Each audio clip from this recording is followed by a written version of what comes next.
AD 70년 예루살렘의 성전이 무너졌습니다. 이 예루살렘 성전은 그때 당시에 세 번째 성전이었죠. 솔로몬의 성전, 그리고 그 솔로몬의 성전이 바벨론에 의해서 무너지고,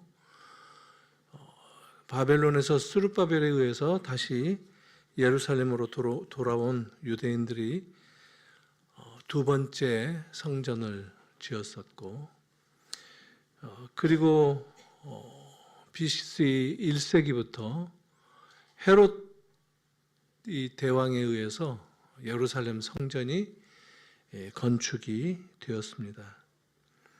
AD 70년은 거의 이제 성전이 완공된 지 얼마 되지 않은 그런 시점이었는데, 예수님께서 예언하신 대로 돌 위에 돌 하나 남지 않은 채 무너졌다 해도 과언이 아닐 만큼 성전이 완전히 파괴되었습니다.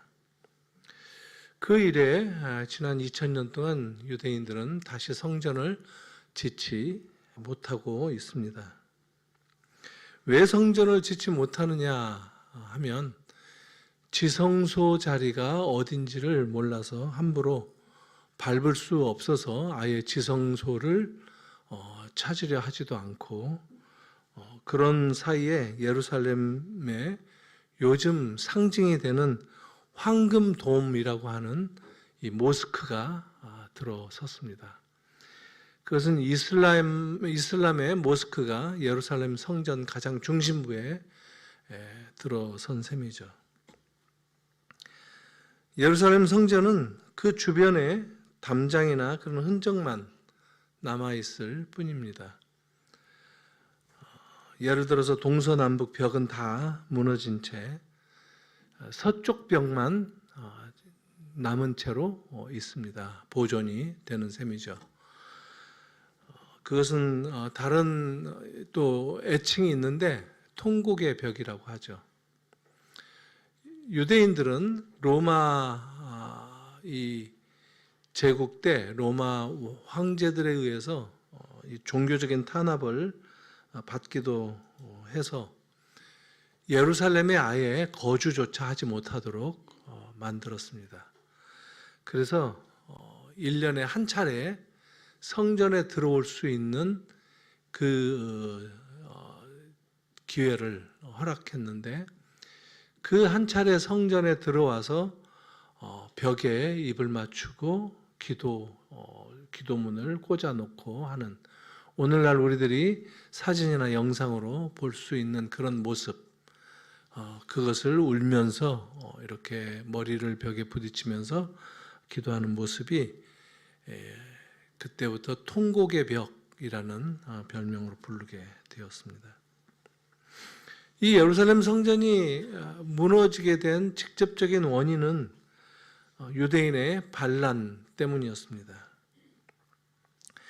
로마는 반란만큼은 아주 용서 없이 가혹하게 처벌을 해서 로마 제국을 식민지를 거느린 채 유지하였죠. 이 반란을 일으키게 된 것은 로마의 압제가 거세었기 때문이죠. 유대인들이 특별히 세금 문제로 아주 심한 압제를 받았고, 그게 견디기가 힘들어서 반란을 일으켰습니다. 그런데 이 반란의 결과 더 가혹한 압제와 또 유대 자체를, 나라를 완전히 없애기까지 하는 그런 탄압을 받기까지 했습니다. AD 70년 이 로마 제국의 그 장군이, 이 예루살렘 성전을 무너뜨린 그 장군이 그 베스파시안 황제, 그리고 그의 아들 타이투스라고 하는 장군입니다. 네로가 죽고 난 다음에 바로 이어서 왕이 된 그 장군이죠. 이들이 이 로마로 되돌아갈 때 유대 성전을 다 무너뜨리고 그곳에서 금과 은, 온갖 보화를 다 이끌고 돌아갈 때 이 성전의 잔재물이었던 바위도 끌고 유대인 노예 10만 명을 이끌고 되돌아갔습니다. 로마에 돌아가서 이 베스파시안 황제가 그 자기의 기념하는 콜로세움, 지금도 남아있는 콜로세움을 바로 이 유대인 10만 노예에 의해서 짓도록 했고, 그 유대에서 가져온 돌로 기초돌을 놓기도 했다는 것은 잘 알려지지 않은 그러나 사실입니다. 특별히 유대인들에게 있어서 로마가 특별히 가혹하게 했던 그 반란의 원인, 이유는 세금 문제 때문이었습니다. 세금이 너무 많이 부과된다. 특별히 유대에도 세금을 내지만 로마에도 세금을 내는데 양쪽의 세금을 내느라고 아주 심각한 상황에 처해 있던 건데 그걸 못 견디고 반란을 일으켰습니다. 그것은 특별히 헤롯 왕 때문이었습니다.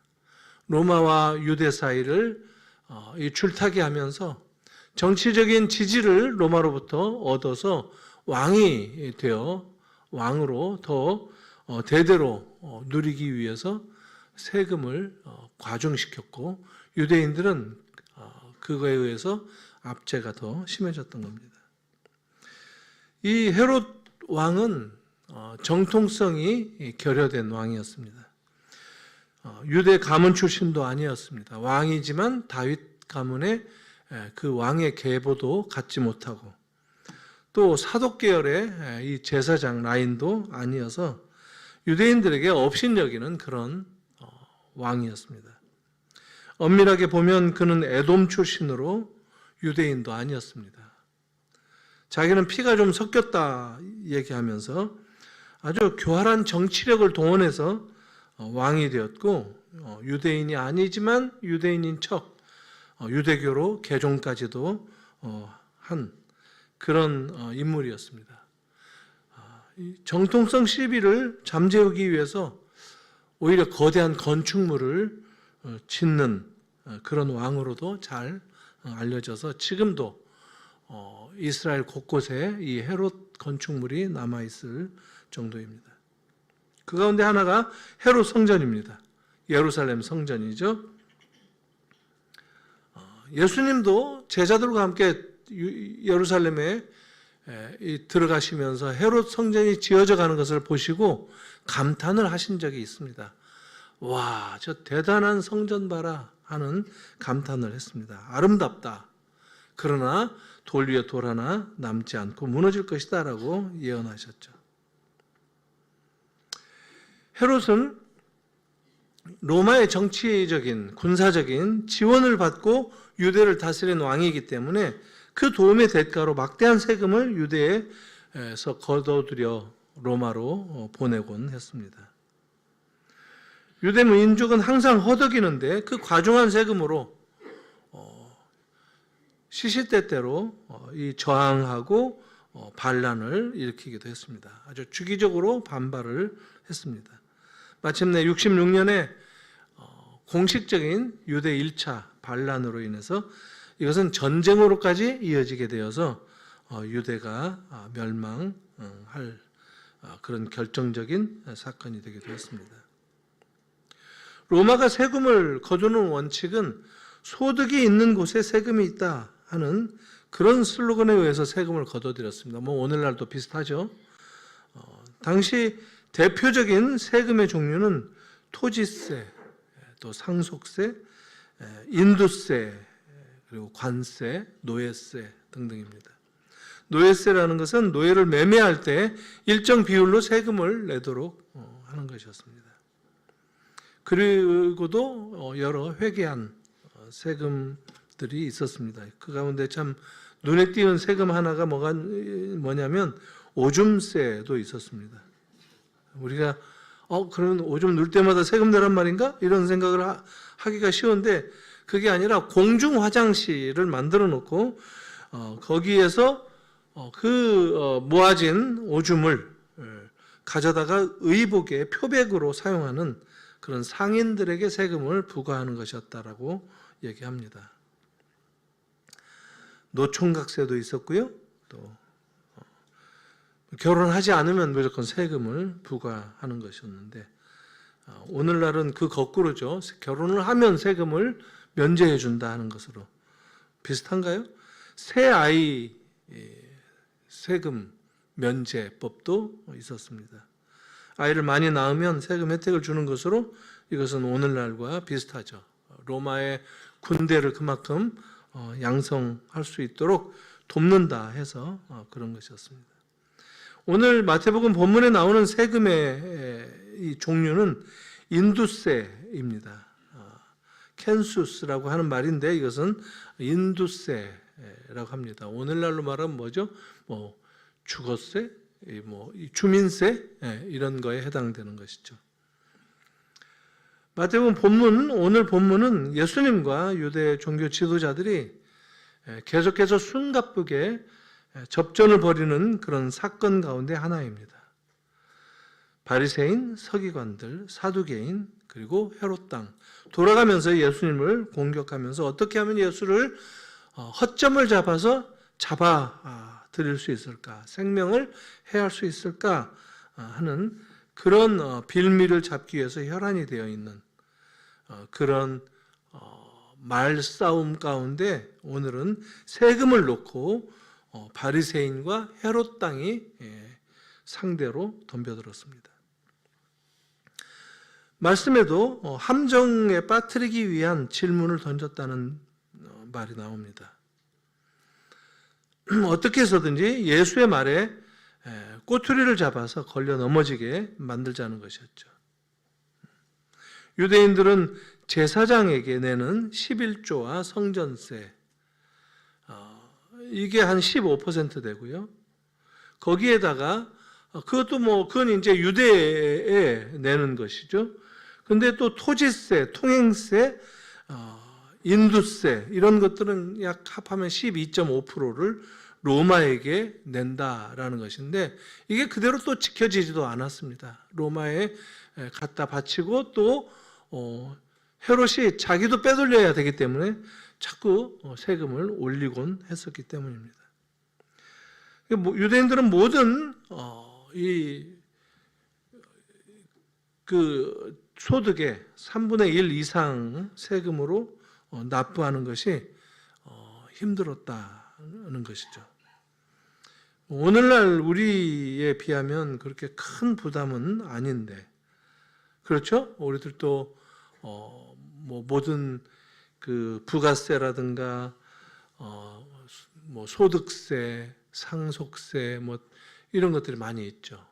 그리고 또 신앙생활 하는 분들 교회에 11조까지 내고 사는데 여러분들 반발하라고 말씀드리는 건 아닙니다만 우리들도 세금을 많이 내고 살고 있습니다. 그리고 정부는 어느 나라든 세금 정책만큼은 확실합니다. 절대 양보하지 않습니다. 죽을 때까지 쫓아다니면서 받아내는 것이 세금이다. 이렇게 아주 노골적으로 얘기하면서 거둬들이는 것이 세금이기도 합니다.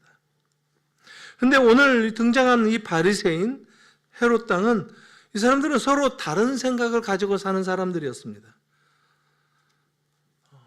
로마의 세금에 대해서 바리새인은 반대를 했고 헤롯 땅은 찬성을 한 친로마 성향이 짙은 그런 그룹이었습니다.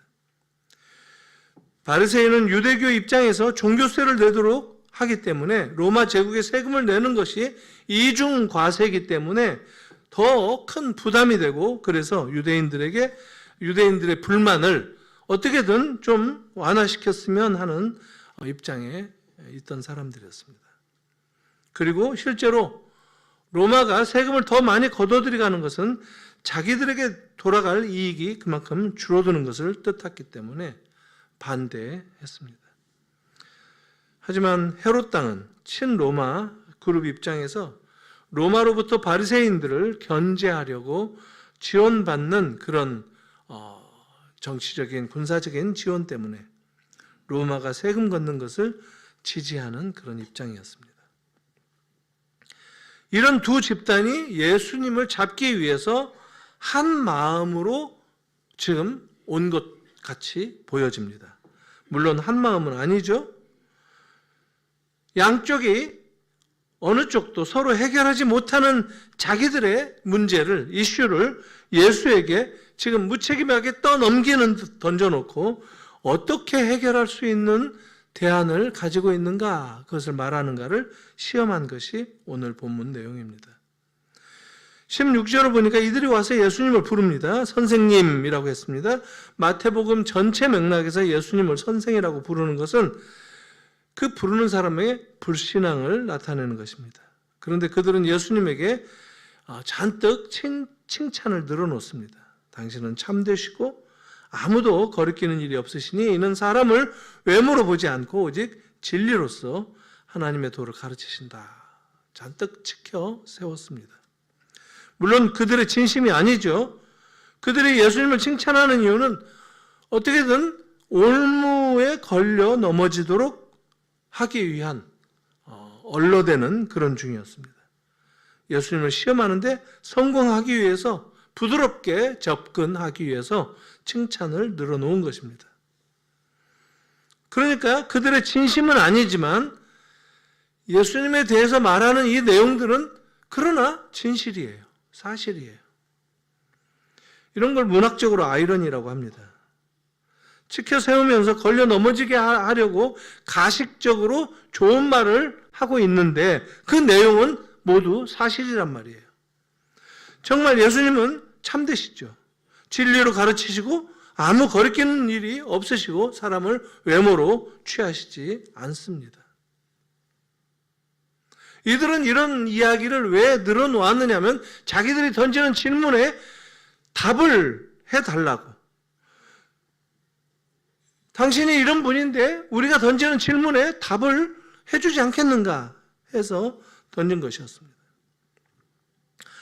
아부를 떤 것이죠. 올무를 던지는 질문을 한 것인데 사실상 이 질문, 예수님에게 답하라고 요구한 이 질문은 굉장히 위험한 질문이었습니다. 예수님의 입장에서는 아주 치명적인 결과를 초래할 위험한 질문이었습니다. 가이사에게 세금을 바치는 것이 옳으니까, 옳지 않습니까? 이 질문은 아주 민감한 이슈였어요. 유대 백성들이 지금 세금으로 고생하고 있는데 가이사에게 세금을 내야 한다고 말한다면 로마의 식민 통치를 인정하는 것이 되죠. 그래서 유대인들이 바라보기에는 매국노가 되는 겁니다. 예수님이 만약에 그렇게 대답을 한다면 매국노를 자처하는 거나 다름없었습니다. 더군다나 이것은 십계명의 제1계명을 위반하는 것으로 볼 수 있습니다. 십계명의 1계명을 어긴다면 군중들의 반대 없이 예수님을 잡아 죽일 수 있는 그런 답변이기도 했습니다.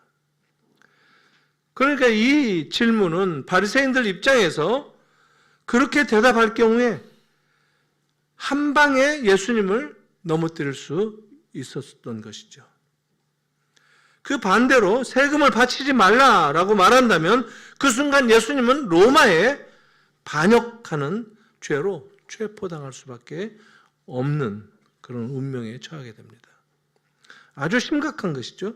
어떻게 대답을 하든지 예수님은 매국노가 되거나 반역자가 되거나 둘 중 하나에 처하는 심각한 위기 상황에 직면한 것입니다. 아주 큰 시험이죠. 이런 질문을 만들어내고 예수님을 당혹감에 빠뜨린 그들의 이 심정이 얼마나 뿌듯했겠습니까? 올무를 놓으려고 거리낌 없이 말하라고 아부를 떤 다음에 아주 치밀하게 계산된 덫을 놓아서 결정적인 위험에 빠뜨린 그들은 자기들 스스로 아마 우리는 천재야 이런 생각을 했을 터이기도 합니다. 예수님은 어느 쪽에 어떤 답변을 내놓는다고 해도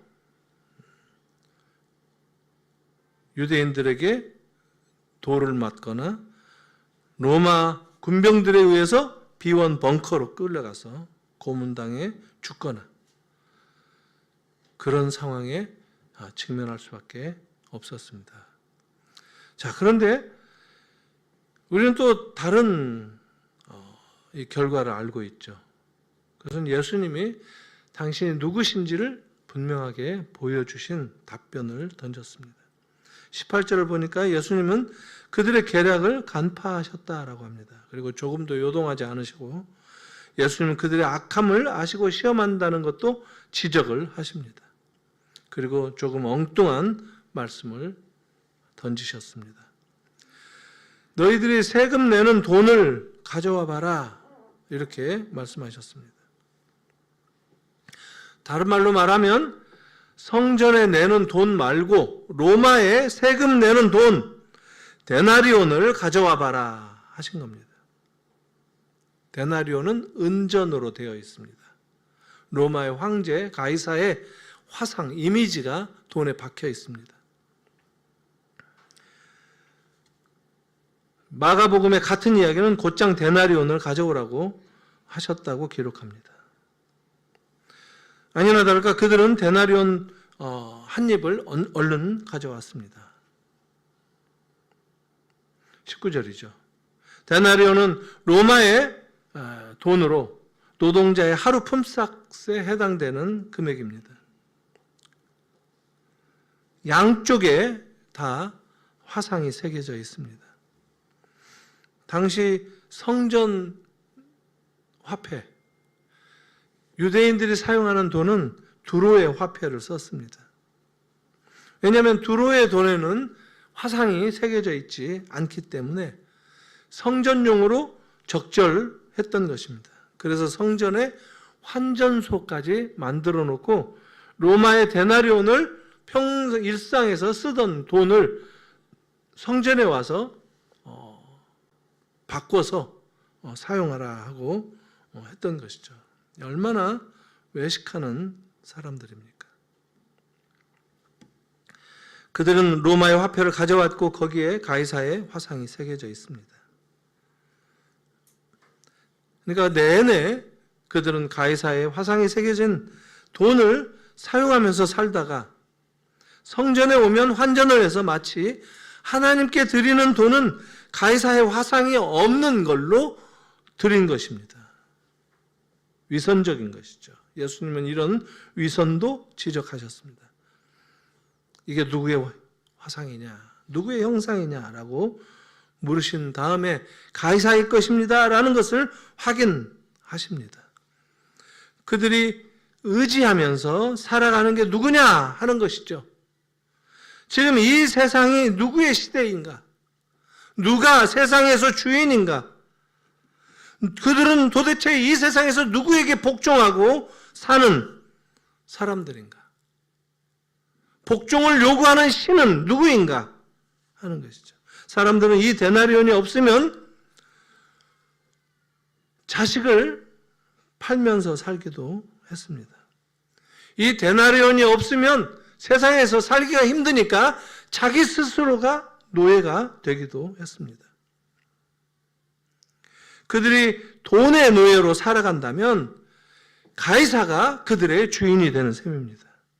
예수님은 그들에게 말씀하십니다. 그들의 질문에 대답하신 것이죠.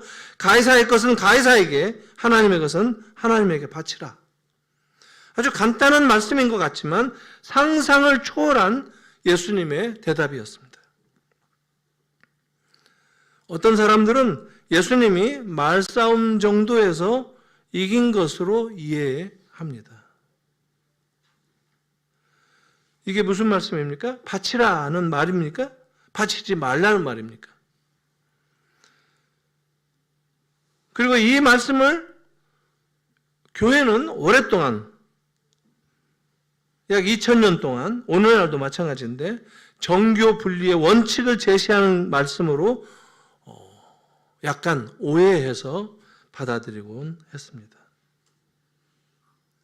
억압적인 정권 내 그 현상 유지를 인정한 것으로 이해한 셈이죠.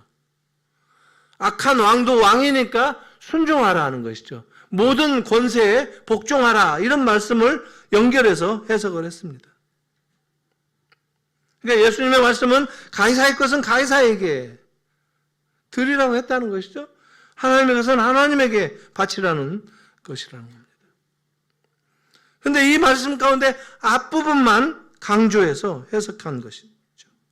세상에서 세금 잘 내고 살아가는 것, 그게 필요하다라는 것을 말씀한 것으로 해석을 해왔습니다. 그러나 예수님의 말씀은 정작 후자에 더 방점이 찍혀 있습니다. 후자에 더 예수님은 관심이 가 있었습니다. 우리말 성경에는 생략되어 있는데 접속사가 하나 있습니다. 그러나라는 말이 단어 하나가 이 두 절의 사이에 있습니다. 후자를 강조하는 의도를 한층 더 강조하고 살려내는 그런 접속사 그러나입니다. 세상의 돈, 세상의 우상은 가이사에게 되돌려주라 하는 말씀입니다. 가이사의 것은 가이사에게 주라라는 말은 되돌려준다라는 아폴디돔이라는 말이 쓰였습니다. 그러나 하나님의 백성들은 하나님께 집중하며 살아라. 왜 가이사의 화폐를 소유하는가? 가이사의 것, 이 세상의 힘, 이 세상의 가치에 속박당하고 사는 너희들 잘 들으라 하는 말씀입니다. 가이사의 것은 가이사에게 주면서 살아가는데 너희가 진정으로 하나님의 소유된 백성인가? 예수님의 말씀은 그거였습니다. 여러분, 가이사는 누굽니까? 가이사의 형상이 있죠? 가이사의 그 형상은 도대체 궁극적으로 누구의 형상입니까? 우리 모든 인간이 하나님의 형상으로 지음받지 않았습니까? 가이사도 하나님의 형상입니다. 돈이, 데나리온이 가이사의 소유라고 한다면, 가이사가 지배하는 것이라고 한다면, 하나님의 형상인 모든 이 세상의 사람들은 하나님의 소유입니다. 하나님의 것이죠. 그 돈을 가져온 사람들 너무 깜짝 놀랐을 것입니다.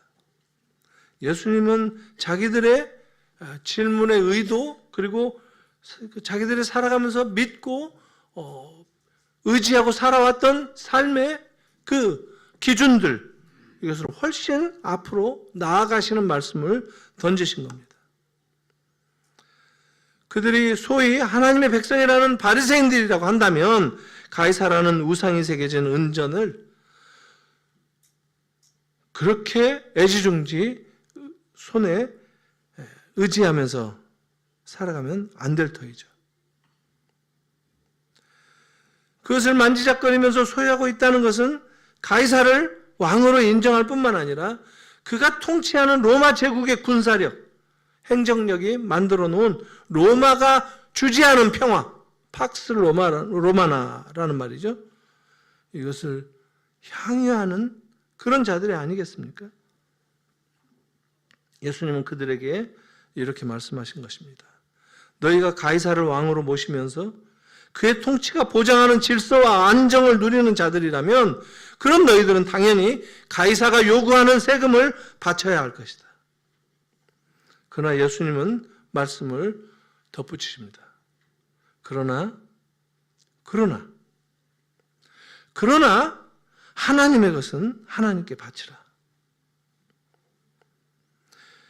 예수님은 가이사에게 세금 바치는 것보다 훨씬 더 중요한 절대적인 요구가 있다는 것을 말씀하신 겁니다. 도대체 창조의 주님이신 하나님께 속하지 않은 것이 세상 어디에 있는가? 하나님께 이 세상 모두가 속해 있다면 가이사조차도 결국은 하나님의 것 아닌가? 그 데나리온 은전뿐만이 아니라 로마의 정부조차도, 가이사조차도, 무엇보다도 지금 찾아와 질문하는 바리새인들과 헤롯 당조차도 다 하나님의 것이다 라는 겁니다.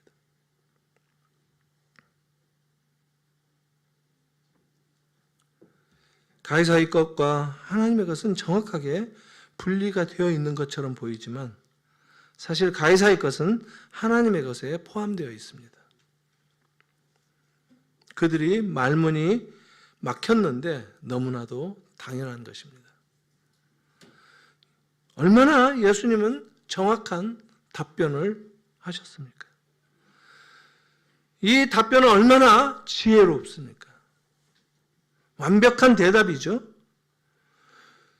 사랑하는 성도 여러분, 누구나 하나님께 드려져야 할, 하나님께 드리면서 살아야 할 존재들이라는 것을 잊지 마시기 바랍니다. 우리 모두가 하나님께 속해 있습니다. 하나님의 소유입니다. 하나님의 백성이란 것이죠. 하나님의 형상대로 지음받은 모든 인간이라고 한다면 바로 그 룰에 지배받는다는 겁니다. 예수님은 지금 가이사에게 세금을 바치고 안 바치고의 문제는 그들에게 맡긴 반면에 하나님에게 전적으로 헌신해야 하는 것. 하나님께 온전히 소유된 모든 인간에게 부과된 절대적인 요구를 지적하신 겁니다. 예수님을 시험한 자들은 지금 예수님의 그 하나님 나라 운동에 의해서 자기들이 이제까지 누려오던 향유하던 종교적인 그 시스템이 보장해준 삶의 안정이 위협받는다고 여겨졌습니다. 난데없이 예수가 나타나서 하나님 나라 복음에 맞는 삶을 요구하고 살아야 된다라고 가르치는 그 가르침 때문에 자기들의 삶이 위축되고 자기들의 삶이 거짓으로 드러나고 위선이라는 것이 드러나는, 당연히 그들의 입장에서 그런 예수를 없애야만 한다라고 생각한 것입니다. 복음이 선포되는 만큼 그들이 유지해온 삶의 패턴이 무너진다라고 생각했기 때문에 예수님을 그냥 놔둘 수 없었습니다. 예수님은 그들을 정당한 근거로 비판하시고 회개를 촉구하신 것인데 적대자들은 예수님을 이유 없이 비난하고 잡을 궁리만 하고 있었는데 그것은 바로 예수님이 가르치신 그 복음의 삶의 방식, 이 세상에서 이렇게 살아야 된다, 하나님을 이렇게 섬겨야 된다라고 하는 그 복음의 삶의 방식 때문에 그들의 이제까지 믿어왔던 삶의 방식이 위축되고 무너졌기 때문입니다. 사랑하는 성도 여러분, 이 말씀은 오늘 우리에게도 동일한 메시지입니다.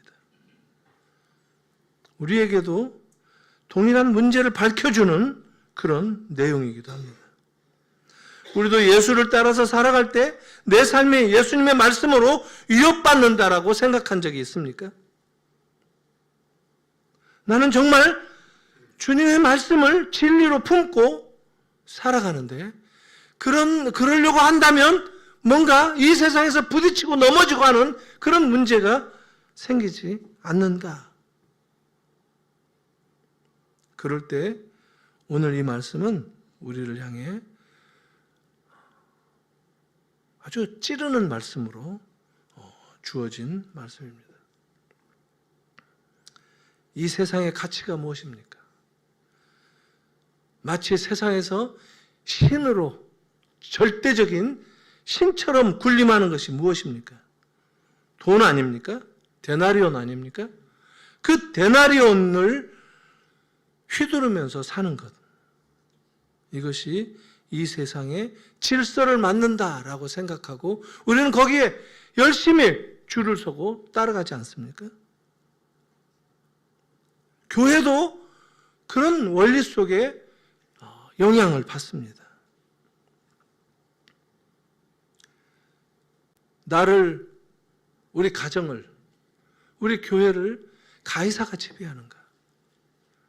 데나리온이 지배하는가? 하는 것을 돌아보아야 된다는 겁니다.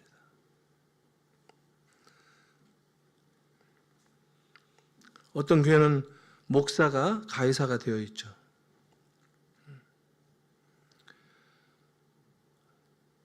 최근에 또 만난 어떤 성도인데 우리 교회는 300억을 지어서 지은 건물이다. 돈을 들여서 지은 건물이다. 뭐 요새 300억 지어가지고 건물 지어봐야 건물이 500억짜리 건물은 그 사람이 자랑하면 그냥 쑥 들어가지 않겠습니까?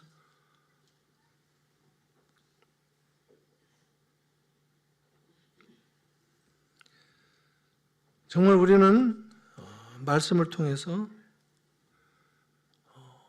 교회에서 함께 신앙생활을 하면서 이 예수의 가치를 함께 공유하고 있고 인정하고 살아가는가? 아니면 우리가 여전히 데나리온을 쫓아가고 있는가?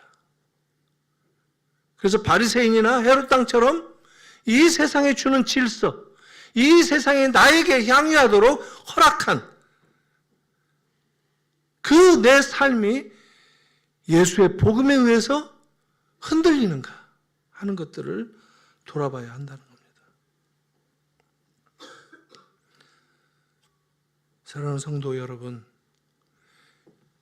예수님의 이 말씀이 어떤 가치를 나에게 주는지를 우리가 깨달아야 할 것입니다.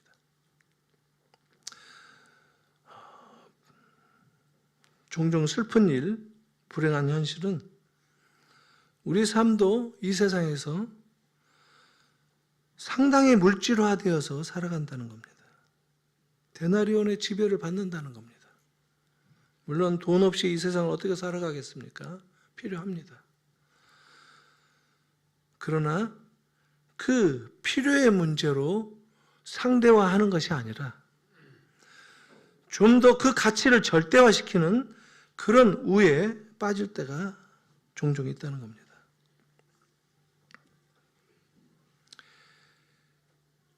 가이사를 향한 우리의 눈길을 돌려서 하나님을 더 많이 회복하시는 저와 여러분들이 되기를 바랍니다. 전에 모셨던 그 교회 목사님 함께 얘기를 하면서 이런 내용의 얘기를 한 적이 있습니다. 교회에 돈이 많은 사람이 왔다. 또 아니면 돈에 이 세상에서 굉장히 잘 나가는 아주 권력이 있는 그런 사람이 왔다라고 할 때 어떻게 해줘야 되는가? 더 잘해줘야 되는가? 아니면 그것만으로, 돈이 있다는 것만으로, 권력이 있다는 것만으로 교회에서 괄세를 해야 되는가? 우리가 어떤 기준을 가지고 목회도 하고 함께 살아가야 되는가? 이런 얘기를 나눈 적이 있습니다. 아마 돈이 많은 성공한 사람이 되기 위해서는 남들보다 훨씬 더 노력을 많이 했을 겁니다. 권력도 마찬가지겠죠. 아부를 더 많이 했더라도 더 많은 노력을 했을 겁니다. 그래서 그들이 남들보다 훨씬 더 많은 노력을 한 것만큼은 인정해 줘야 되지 않겠는가? 그런 얘기로 우리가 점점 모아갔습니다. 그러나 얘기를 하다가 이런 얘기에 갑자기 저희 모두가 생각을 다시 고쳐 잡았는데 누군가 어떤 얘기를 했느냐면 돈이 많고 권력이 있고 뭔가 남다르게 이 세상에서 잘 나가는 사람들 그만큼 그들은 세상에서 알아주지 않느냐. 세상에서 알아주는 것을 우리 교회에서도 똑같이 해야 되는가? 거기서는 또 좀 다운할 수 있죠. 물론 억지로 과시할 필요는 없지만 하나님의 복음의 질서에 비추어서 살아가는 것. 그런 것 자체에 신경 쓰지 않는 것. 그게 교회의 질서라고 저희들이 판단을 했습니다. 그냥 상관없이 생각하는 것. 만약에 여러분들 가운데서도 그런 경우가 있다면 내가 남들보다 좀 더 넉넉하다. 그만큼 겸손하면 됩니다. 내가 다른 사람들보다 권력이 더 많다.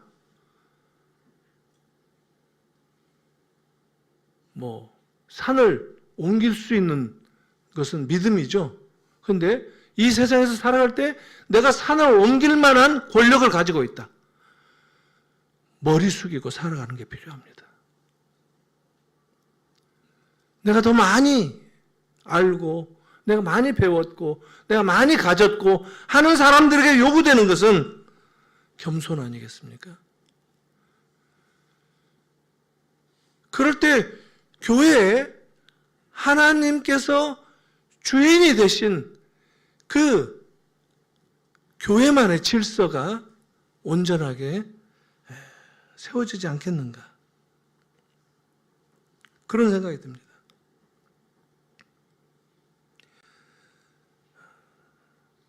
교회에서는 헤롯이나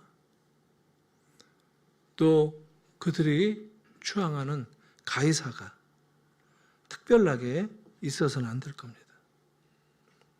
대접을 받으려 하기보다 머리를 숙이고 겸손하는 사람들이 나는 하나님께 속한 자다라고 하는 것을 증명하며 살아가는 삶의 모습입니다. 이런 삶을 우리가 회복해야 됩니다. 좀 더 적극적으로 보여야 됩니다. 우리가 하나님께 속해 있다는 것을 증명하는 삶을 살아가는 것, 이게 우리에게 필요합니다. 우리 가정에 이게 필요합니다. 여러분 중심 가운데 그런 마음이 필요합니다. 거기에 감동이 되어지고 그 뜻으로 살아간다면 내가 살아가는 그 자리, 삶의 자리가 바로 하나님의 소유로서 빛을 발하는 그런 삶의 자리가 될 줄로 믿습니다. 종종 헤롯이 영향을 끼치는 교회가 있죠. 종종 가이사가 영향을 끼치는 교회가 있습니다. 그러나 우리는 결코 이 세상에서도 두 주인을 섬길 수 없다는 것을 알아야 합니다. 우리의 주인은 오직 하나님뿐입니다. 이 지혜를 예수님께서 오늘 저와 여러분들에게 말씀하십니다. 이 지혜를 받고 내 내면을 다시 정돈하겠다. 우리의 가정과 우리의 교회의 질서를 이 기준에 의해서 다시 정돈하겠다라고 하는 그런 계절을 기쁨으로 맞이하는 저와 여러분들이 되시기를 바랍니다. 기도하겠습니다. 하나님 아버지 은혜를 감사합니다.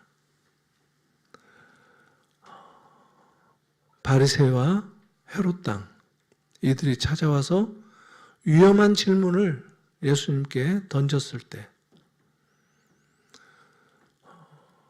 우리들은 종종 그 질서에서 살아가는 우리들이기 때문에 예수님께서 어떻게 답하실지 우리들조차도 불안해하는 입장이었지만 그러나 오늘 말씀을 통해서 우리 주님, 우리들의 삶의 방식이 어때야 되는지, 이 세상을 살아갈 때 어떤 마음으로 어떤 질서를 붙들고 살아가야 하는지를 가르쳐 주신 것을 이 시간 다시 한번 확인합니다. 우리의 주인이 하나님인 것을, 예수 그리스도만이 우리의 참된 주인인 것을 고백하는 삶의 실천을 하는 저희들 되게 하여 주시옵소서. 데나리온에 의해서 지배받는 우리의 가정이나 교회가 아니라 오직 주님의 말씀이 영향력을 끼치고 우리를 변화시키고 우리 교회를 붙들어 복을 주시는 그런 저희들 되게 하여 주시옵소서. 예수님의 이름으로 기도하였습니다. 아멘.